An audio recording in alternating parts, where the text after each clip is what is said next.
So you're thinking about moving right here to the Dallas-Fort Worth area and you're a first-time home buyer or somebody who hasn't bought a home in quite some time. Well, I'm going to cover some of those home buyer mistakes to avoid it, to make your life a whole lot easier and less stressful.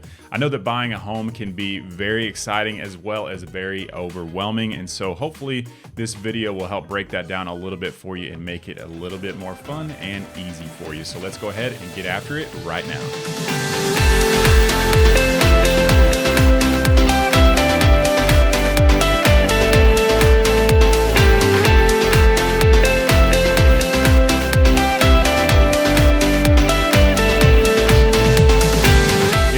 Time to the channel, please do me a favor, subscribe below, tap the bell for notifications so you can be the first to know about the current real estate market here in North Dallas. My name is Preston Gale, your local real estate agent.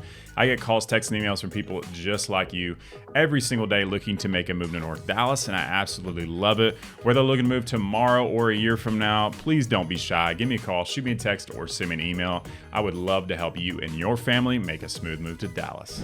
So, as you know, when you start the home buying process, the most important thing to do right off the bat is to get pre-approved. What many of you don't know is that if you're going to be shopping for lenders, which many of you do, you need to do that within about a 2-week time frame. Some say 2 weeks to 30 days to be safe. So I know a lot of you worry about getting that hard pull on your credit because if you want a pre-approval, they're going to do a hard pull. Well, if you do multiple lenders or you're shopping multiple lenders within a 2-week time frame, it's only going to count as one hard pull. So many of you get pre-approved beforehand, which is absolutely awesome, but you also want to buy a new construction home. Well, if you go to a new construction home, 9 times out of 10, they're going to make you get pre-approved through their lender, whether you use them or not. So you're going to have multiple pre-approval letters. If you don't want to hurt your credit, make sure to do that within a 2-week time frame. It doesn't matter if you get, one lender or 50 lenders. It's just going to count as one hard pull, and this is just one little step to keep that credit score high. I know many of you worry about this dropping your score dramatically. It definitely does not, but if you were to space this out and get one every single month, it could definitely hurt you a little bit more. So this is just a little simple tip to keep that credit high so you can get the best rate possible. Number 2 would be to know the total cost of home ownership. I know that many of you just look at the payment and that's it. Well, you need to realize that you're going to have utility expenses, water, electric, internet, taxes, insurance, all the above. So the lender can help you out with a lot of this and putting some numbers together for you. And as your agent, we can also give you some numbers like what they're, if you're buying a resale home, we can get you the numbers of their possible electric bill, their water bill, to give you a better idea of what you're going to be paying in total. And if you're doing new construction, we can also ask the sales rep if they can give us some type of idea or numbers on what people are paying. The only time this would be a little bit difficult if it was a brand new neighborhood. So just want to break this down for you because you don't want to buy too much home and know, hey, I can afford the payment, and then you get to, you get in your house, you have all these utility costs you've never even thought about, and it's just a little bit over your head. So this is just an important task that we can all help you with, the lender can help you with, to make sure that you don't buy too much house. Number 3 kind of goes in line with that, and that is don't look at more house than you can afford. This is a huge mistake that a lot of buyers make. We know we all get the shiny object syndrome, and we have people sometimes, they're approved for say $500,000 and they insist on going to see a home that's $650,000, which they can't afford because their pre-approval is for $500,000. If I were to take you to that $600,000, $650,000 home, and then we go back to the $500,000 houses, you are going to be very unhappy with what you're seeing because that house is $100,000+ more, so it's more than likely a nicer home.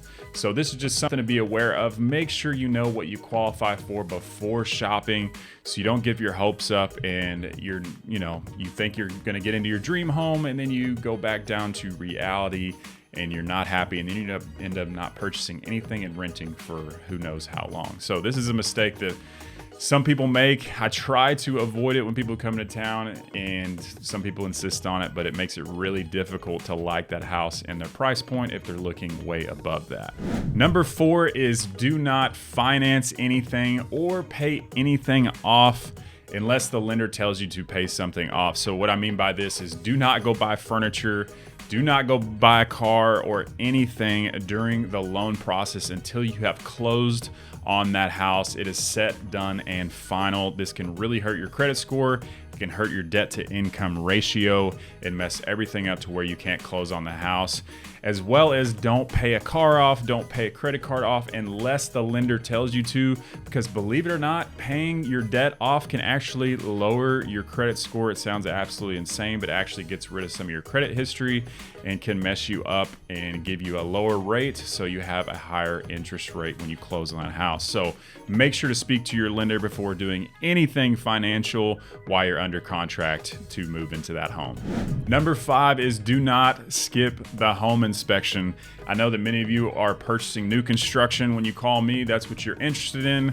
I still don't think it's a good idea to skip the home inspection. You just never know. A storm could have rolled through, messed up the roof. Anything could happen. More times than not, they don't find anything major, but sometimes they do. Especially for the people that resell, I would never suggest against not getting a home inspection. I know when the market gets really, really hot like it did in 2020, sometimes you do have to skip the inspection, but it's never recommended. If you are buying new construction, you can actually get the home inspection towards the end of your 1-year warranty, turn that into the builder and get everything repaired on there. So I know that's a gimme. Everybody probably knows that, but make sure you pay your $500-600. It's going to be worth its weight in gold more times than not.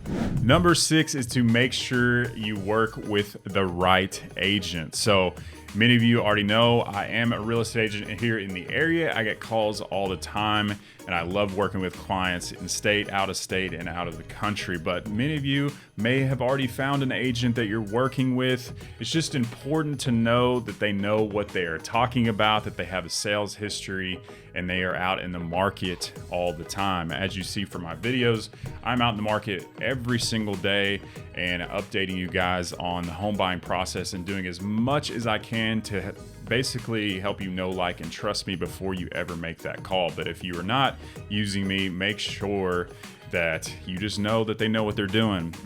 One thing to note is that if you go on Zillow, a lot of people pay for leads on Realtor.com, Zillow, and these other websites, and they will put, like a team lead will put their agent on there to sell homes. Many of those agents may have never sold a home. They may be brand new agents.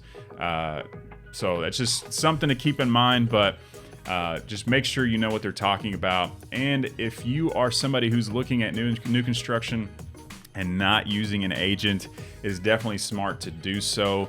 The agent is covered by insurance. We also know what to look for that many of you don't, because we're helping people all the time. We know what to look for throughout the process to make it as seamless as possible, and it doesn't cost you a dime to use us as an agent. We are paid by the builder. It does not save you any money to not use us, and that's also the case for resale homes. We are paid directly by the seller as to whatever it says on the MLS listing. So these are just a few things to keep in mind, but make sure you are represented, because at the end of the day, that builder and sales rep works for the builder to make them as much money as possible. They do not have, technically they don't have your best interest in mind. They have the builder's best interest in mind. That is the opposite for us. We have your best interest in mind. So hopefully this helps you out. And last but not least, location. So if you are planning to move somewhere, you need to know everything as much as you can about that area. You need to know the crime rate, the schools, how far is your commute to work going to be?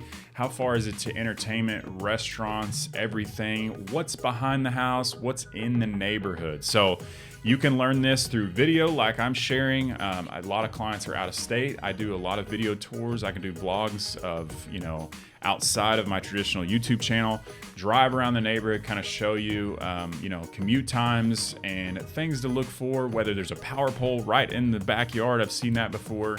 Just little things like that to make sure that when you move in that home, you are extremely happy. And of course, when you go to sell that home, which many of you will eventually do, that you're going to get the best resale value possible.